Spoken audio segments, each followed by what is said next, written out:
We remain steadfast in our commitment in delivering local news that matters. Stories that inspire. Enriching the lives of Filipinos in the Philippines and across the globe.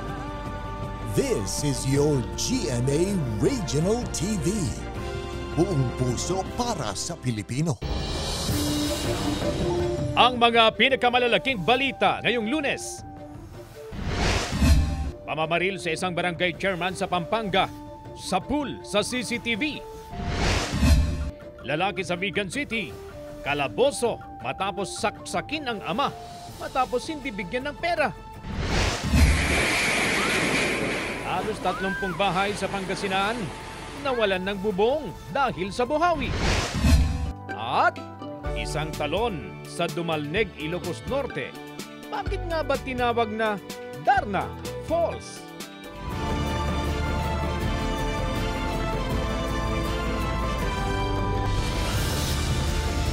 Ito ang GMA Regional TV 1 North Central Luzon.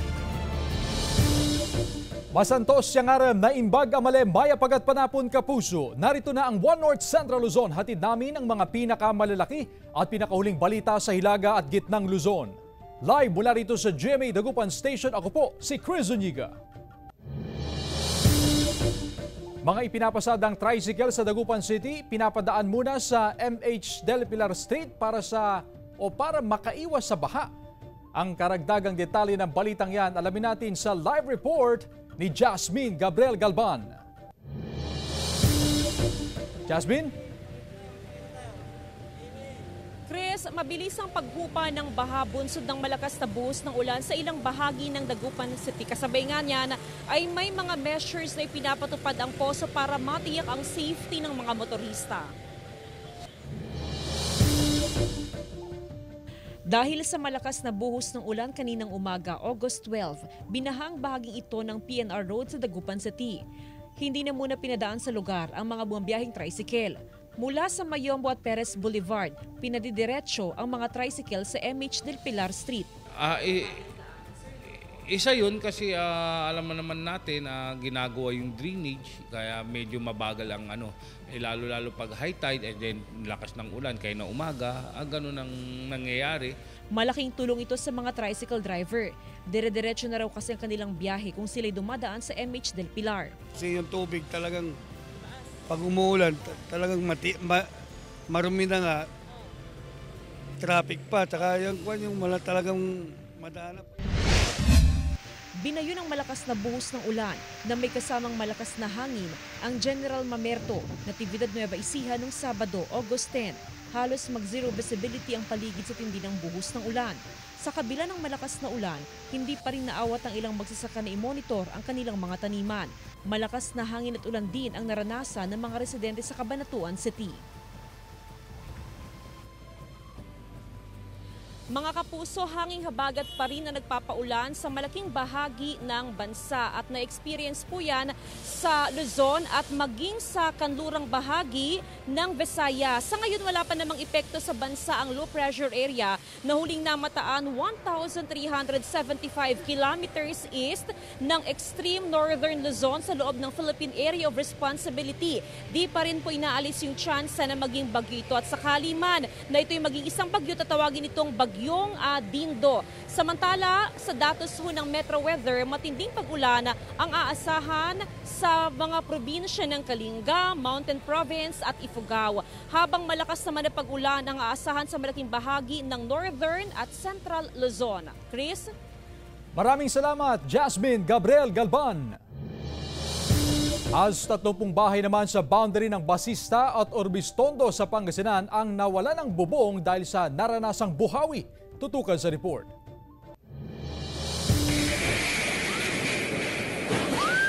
Kita sa cellphone video na ito ang nagliliparan na yero dahil sa lakas ng hangin at ulan sa barangay Bayoyong, Basista, Pangasinan tanghali nitong Sabado. Maririnig din ang pagsigaw ng ilang residente dahil sa takot. Sa isa pang cellphone video, makikita ang ilang punong kahoy na natumba at humambalang sa kalsada. Ang kuliglig ni Mang Wilfredo nasira matapos mabagsakan ng puno. Biglang may parating na maitim. So dyan, Akala ko nga bubuhatin yung mga kawayan dyan eh. Pero saglit lang dumaan. Pero malakas. Nung nakita ko na yung ano ko doon, yung kuliglig ko, wasak na. Sa tala ng MDRRMO Basista, aabot sa 26 na bahay sa barangay ang nasira ng buhawi. Grabe, malakas. Actually, pagkatapos ng ipo-ipo, nung pinasyalan ko na sila agad, siguro, kaalis lang ng ipo-ipo. Pag nakita mo talaga yung mga bahay, grabe, talagang warak. Sa barangay Pasibi East, Orbistondo, Pangasinan, 3 bahay rin ang sinalanta ng buhawi. Natuklap ang bubong ng ikalawang palapag ng bahay nila Durina. Pati ang katabing piggery, halos gumuho. Nagla-lunch kami, tapos biglang yun, lumakas yung ulan, tapos yung hangin. Napansin ko na nawala na yung bubong namin. Kasi maliwanag na doon sa may bodega ko. Inihahanda na ng LGU ang tulong sa mga apektado. Namataan ng mga residente ang nabuong ipo-ipo sa dagat sa Sinait, Ilocos Sur. Ayon sa kumuha ng video, mabilis ang paggalaw ng water spout na nagtagal ng ilang minuto. Maswerte umano at walang mangingisda sa lugar nang mabuo ang ipo-ipo. Ang ipo-ipo na nabubuo sa ibabaw ng tubig ay isang mapanganib at umiikot na hangin na maaring dumarapo o sumasayad sa kalatagan ng lupa. CJ Torida, Russell Simorio, One North Central Luzon. Pamamaril sa isang barangay chairman sa Arayat, Pampanga sa pool sa CCTV. Nakaalerto, CJ Torida. Patay ang isang lalaki matapos pagbabarilin ng mga hindi pa nakikilalang suspect sa barangay Lakyos, Arayat, Pampanga. Sa CCTV footage na nakalap ng mga otoridad, makikita ang isang itim na MPV na huminto sa tapat ng barangay hall pasado alas 8 kagabi, August 11. Mabilis na bumaba ang mga armadong lalaki. Isa sa mga suspect na may hawak na mahabang baril ang sunod-sunod na nagpaputok sa loob ng barangay hall kung saan naroon ang biktimang si barangay chairman Mel Lumbang. Sinubukang gumanti ng putok ng baril ang mga umano'y bodyguard ng biktima pero mabilis na nakatakas ang mga suspect. Kailangan nating malaman at kailangan din natin makuha yung mga baril na kanilang ginamit at titignan natin kung sila ba ay otorisado. Ikaw nga, meron silang mga permit to own and use possess firearms as well as permit to carry firearms outside their residence. Sinumbang ang kasalukuyang barangay chairman ng barangay Lakyos, Arayat. Sa record ng PNP, dati siyang miyembro ng New People's Army at nakulong noong early 2000 dahil sa kasong murder at frustrated murder. Tumagal ng mahigit 16 na taon na nakulong si Lumbang hanggang sa makalaya noong 2022, kumandidato at nanalo sa eleksyon. Natin dinidiscount yung possibility na ito ang pagpatay sa kanya ay may kinalaman sa kanyang trabaho bilang barangay captain at yung dati niyang background ay inaalam din natin. Tinutugis ng pulisya ang mga suspect.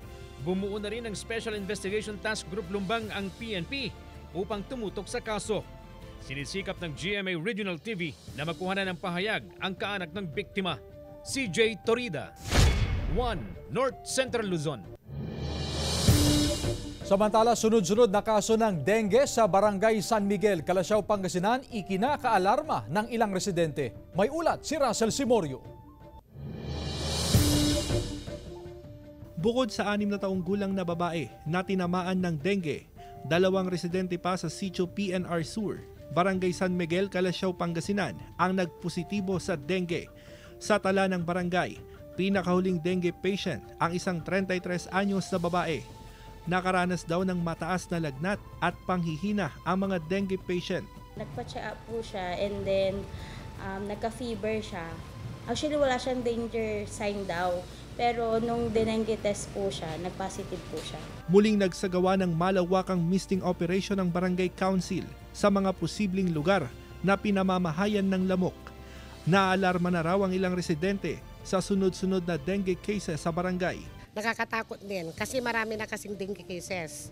Kaya yun ang ina-aware namin sa mga kapitbahay. Lahat ng mga inaano namin sa mga center, yun din ang ina-apply namin sa mga kapitbahay. Sa tala ng Pangasinan Provincial Health Office, sa kabuang 1,695 na dengue cases mula Enero hanggang August 5, 2024, 14 na katao na ang namatay, mas mataas ng 50% kumpara sa 7 death cases sa parehong panahon noong 2023. Ayon sa Center for Health Development Ilocos, malala na raw ang sintomas na nararamdaman ng pasyente bago pa man magpakonsulta. Marami raw komplikasyon sa katawan ang dengue fever. Maaari pong humantong sa dengue hemorrhagic fever o yung pagdurugo po ng katawan dahil po sa dengue. So ang ating pong paalala sa ating mga kababayan, kapag may sintomas na po kayo ng dengue, huwag pong ipagsawalang bahala. Russell Simorio, One North Central Luzon. Natagpuan ang patay na butanding kahapon sa gilid ng dagat sa Santa Ana, Cagayan. Ayon sa Municipal Agriculture Office, naagdas na ito at wala ng buntot. Hindi na rin nagsagawa ng necropsy dahil sa sobrang amoy. Mahigit sa 15 feet ang haba at mahigit sa 1 tonelada ang bigat ng butanding. Kinakailangan pang gumamit ng backhoe para ito maiahon at agad na mailibing sa malayong lugar.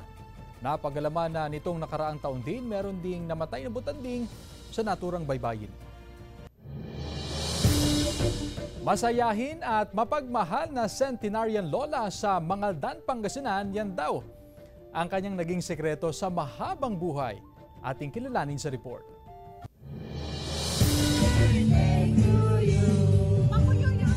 Masayang nagdiwang ng ika-100 kaarawan si Lola Librada Sereno ng Barangay Poblasyon, Mangaldan, Pangasinan. Kasamang lahat ng anak, apo, kaibigan at iba pang mga mahal sa buhay na nagsisilbi niyang lakas at inspirasyon sa araw-araw. Pagmamahal at pagpapatawad, ito raw ang kanyang prinsipyo sa buhay na sekreto sa long and happy life. I mean, every time na na may mga disagreements kami magkakapatid, sasabihin niya, huwag kayong mag-away-away. Yun na lang palagi ang sinasabi niya. Tapos lagi niyang pinagdadasal. Mabait, hindi na yan nagagalit. Saka mahinhin magsalita.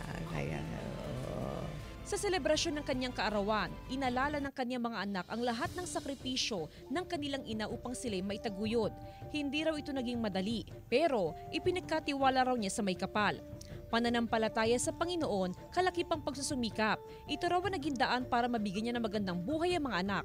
I'll just say thank you for loving us and taking care of us when we were little.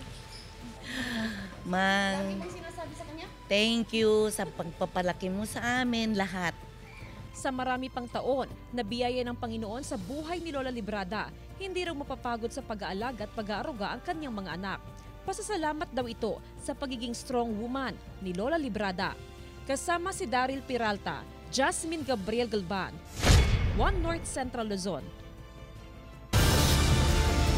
Ito ang GMA Regional TV 1 North Central Luzon.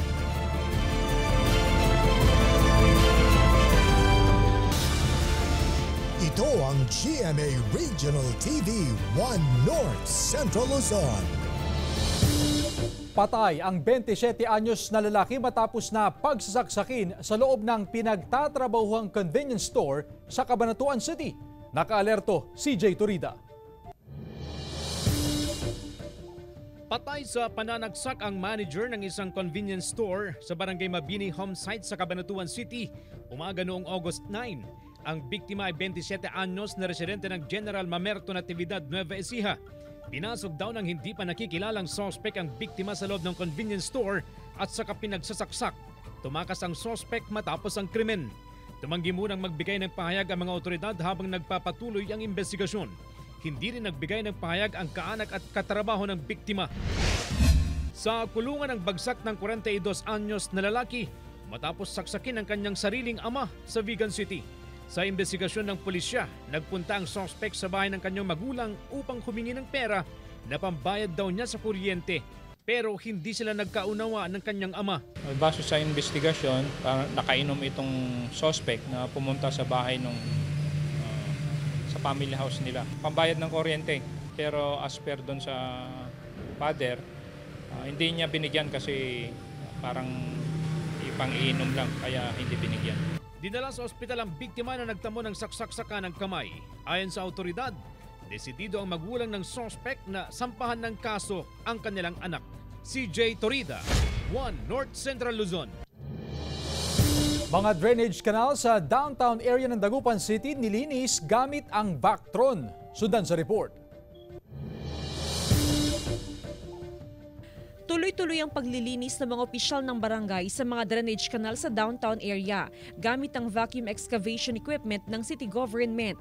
Mabilis na nalinis ang mga kanal. Tinanggal ang mga basurang naipon sa kanal. Nag-request po kami sa city na linisin po yun kahit once a month o twice. Kasi po pag binubuksan po nila yung doon po yung dami po mga basura. Mahalaga ang regular na paglilinis sa mga drainage canal sa downtown area para magtuloy-tuloy ang agos ng tubig at maiwasan ang pagbaha. 1 hanggang 2 beses kada buwan ang schedule ng barangay sa declogging ng drainage canal. Para hindi po mabaha. Pag nababawasan yung basura, kung hindi nila nababawasan, kaya yun, nababaha. Kasabay ng declogging operation, puspusan din ang pagpalit ng manhole cover ng DPWH sa sentro ng kalakalan sa syudad. Pinapalitan ng mas malaking sukat ang manhole cover. Dahil para maganda na tignan, pinapalitan. Oh, matibay yun, madam. Panawagan ng mga opisyal ng barangay sa mga negosyante at maging sa mga residente na huwag magtapon ng basura sa mga drainage canal para maiwasan ang pagbara nito na posibleng magdulot ng pagbaha. Kasama si Daryl Peralta, Jasmine Gabriel Galban, One North Central Luzon. Talamak na nakawan sa Barangay David sa Mangaldan, Pangasinan problema ng mga residente. Tutukan sa ulat ni Claire Lacanilaw Dungka. Problema ng ilang residente ang umano'y talamak na insidente ng nakawan sa Barangay David, Mangaldan, Pangasinan. Hindi na raw nakakatulog ang ilang residente dahil sa mga kawatan na nanloloob sa mga bahay. Ay, grabe na. Lahat ng bahay dito, ninakawan na. Kaya maganda dyan, yung huli na talagang yung hindi na palabasin. Ngunit nitong Sabado lang, August 10, nasakote ng mga residente ang isang 21 anyos na lalaki na umano'y sangkot sa mga insidente ng nakawan sa barangay. Na-corner ang suspect matapos mahuli sa aktong nanloob at nagnakaw ng 2 cellphone na nagkakahalaga ng halos 50,000 pesos. Nakatakas ang 2 niyang kasama. Nagising po kami nung asawa ko, tapos po nung papunta po kami ng CR, nakita po namin yung cellphone po, tas bag. Tapos po noon, switch na po yung ilaw, tsaka po siya lumabas. Yung suspect po, lumabas po siya sa loob ng kwarto. Tumawag, aksyon agad, pinuntahan nila kaagad yung tamang-tama na sakutin naman. Kaya nung mabutan yung lalaki, hindi na siya pinaalis doon. Hanggang sa ito na nga sa polis. Naharap sa kaukulang kaso ang suspect. Nagawa ko po ma'am kasi nasangkot lang po ako sa 2 kasama ko po ma'am. Nagtago siya nung pagpasok doon sa suspect sa takot niya, baka kung anong gawin pa sa kanya. But eventually, nagising niya itong live-in partner niya. At doon, itong live-in partner niya nakapag-react at nahawakan niya itong suspect. Kasama si Ron Alistair Taniedo, Claire Lacanilaw Dungka, One North Central Luzon. Mga parke sa Calasiao Comprehensive National High School inaayos para daw maengganyo ang mga learners na pumasok sa eskwelahan. Sundan sa report. Nagsisilbing tambayan ng mga learner ang mga parke sa Calasiao Comprehensive National High School habang wala pa silang klase. Pero higit pa raw sa beautification o pagpapaganda o recreational park ang dahilan ng pag-aayos o pagtatayo ng parke. Hindi lang puro classroom sila. Para pag may mga bakante silang oras like lunch break, recess, ay mayroon silang mapupuntahan. Kung maayos daw kasi ang mga pasilidad sa paaralan at merong mga parke, mas maiengganyo ang mga learner na pumasok sa eskwela. Aminado ang pamunuan ng paaralan na problema rin nila ang attendance ng mga learner. Para ma-encourage sila na pumasok sa isang magandang paaralan.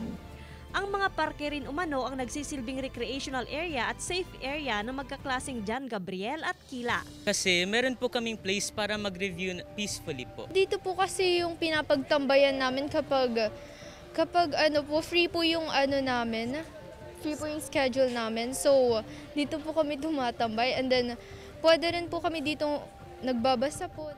Joan Punsoy, One North Central Luzon. Storytelling, networking at systems thinking. Ito raw ang susi sa mga atleta para maging matagumpay sa larangan ng sports ayon sa National Sports Summit founders. Ito ay sa ginanap na launching ng 2024 National Sports Summit, Online Sports Leadership Summit Tuguegarao Series.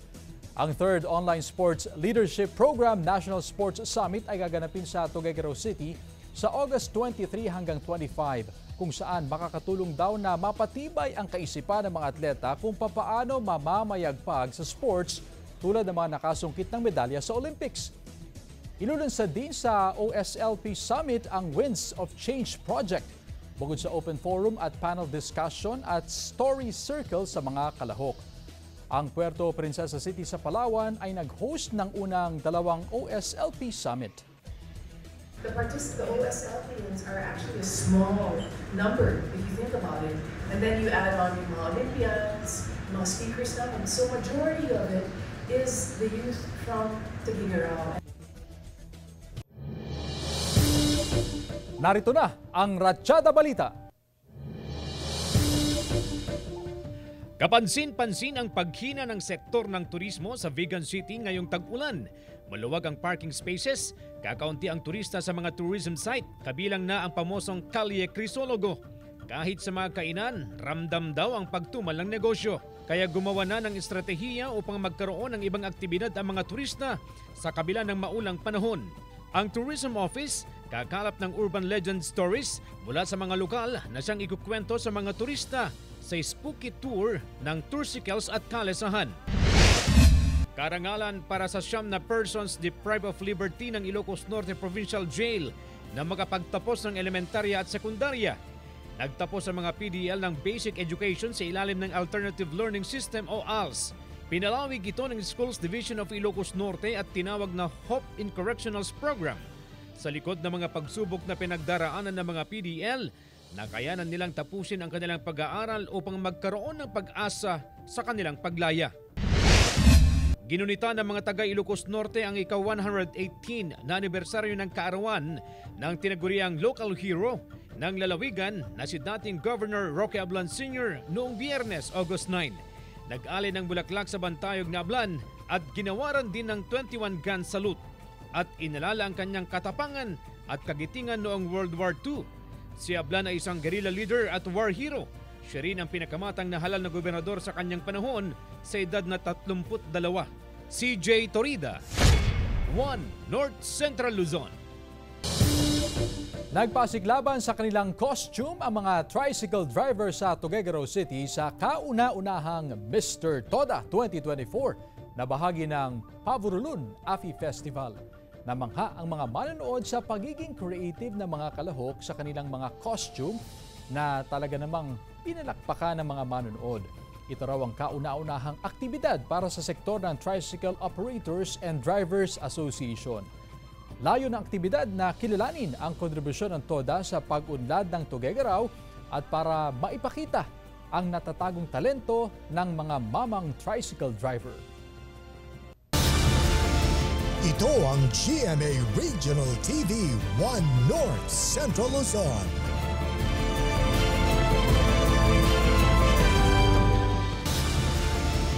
Ito ang GMA Regional TV 1 North Central Luzon.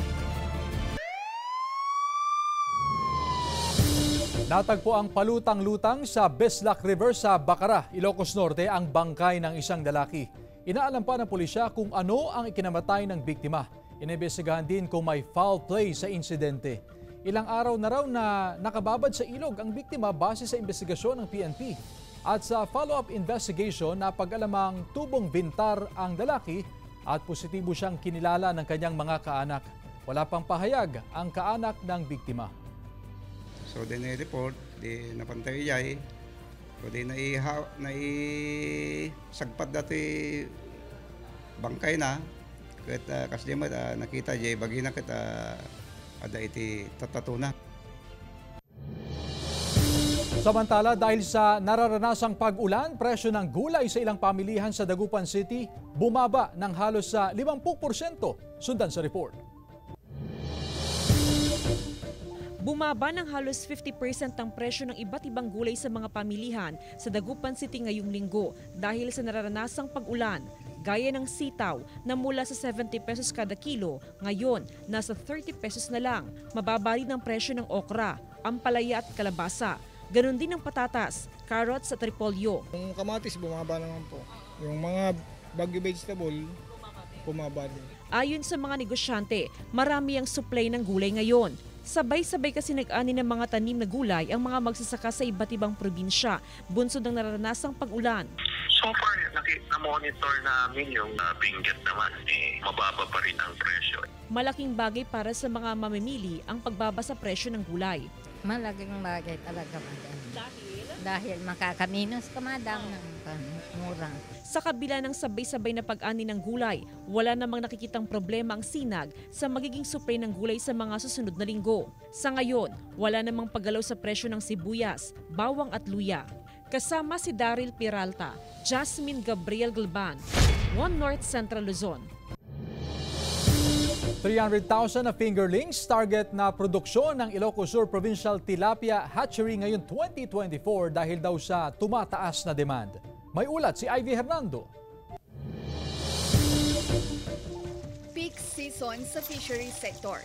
Ibig sabihin, panahon na ng pag-aalaga ng fingerlings sa mga fish cage at fish pond na inaasahang ma-harvest sa Disyembre. Sa Provincial Tilapia Hatchery, batid nila ang tumataas na demand na malaking pagsubok sa produksyon. So as of now, yung production natin dito sa facility hindi pa masyadong malaki kasi under rehab nga yung mga secondary decks natin. Target na makapag-produce ng 300,000 fingerlings sa taong 2024. Sa ngayon, first come first served ang sistema sa pag-order ng fingerlings. Kadalasan daw kasi may size na pinipili upang mas maiksi ang panahon ng pag-aalaga at mabawasan ang mortality rate kapag ililipat na sa fish cages. Muling paalala ng autoridad sa fish growers, maglaan ng 1 meter distance sa fish cages upang maayos ang daloy ng tubig at sundin ang stocking density. Sa stocking density po kasi para hindi siya overcrowded, hindi sila mag-agawan ng dissolved oxygen, mga space. At iwasan din ang labis na pagpapakain. Kasi pag mag-overfeed po tayo, mas maraming dumi na naproduce sa ibaba ng ating cages or mga fish pond natin, so that may cause ammonia na nakamamatay. Kasama si Norman Raca, Ivy Hernando, One North Central Luzon. Tinaguri ang Darna Falls sa Dumalneg, Ilocos Norte at Tigalay Falls sa San Isidro, Abra, dinarayo. Tunghayan sa report. Dinarayo ang malaparaisong Darna Falls sa Dumalneg, Ilocos Norte. Ubod kasi ang ganda ng talon, maging ang paligid nito. Crystal clear ang tubig nito at sobrang linis. Katamtaman lang ang lalim kaya swak sa mga gustong mag-swimming. Bago marating ang talon, may 1 oras na lakaran o extra challenge. Pero lahat ng pagod ay mapapawi dahil sa kakaibang ganda ng kalikasan sa lugar. Picture perfect ang isa pang sikat na talon sa Abra, ang Tigalay Falls na matatagpuan sa bayan ng San Isidro. Mula sa bayan, bibiyahe ng halos 30 minuto bago marating ang talon. Mula sa kalsada ay tanaw ang tinitingalang ganda nito. Mamangha sa iba't ibang rock formations na siyang dinadaluyan ng tubig. Nagmumula ang tubig mula sa mas mataas na bahagi ng bundok. Seasonal ang pamamasyal dito dahil tuwing tag-ulan lamang dumadaloy ang maraming tubig sa talon.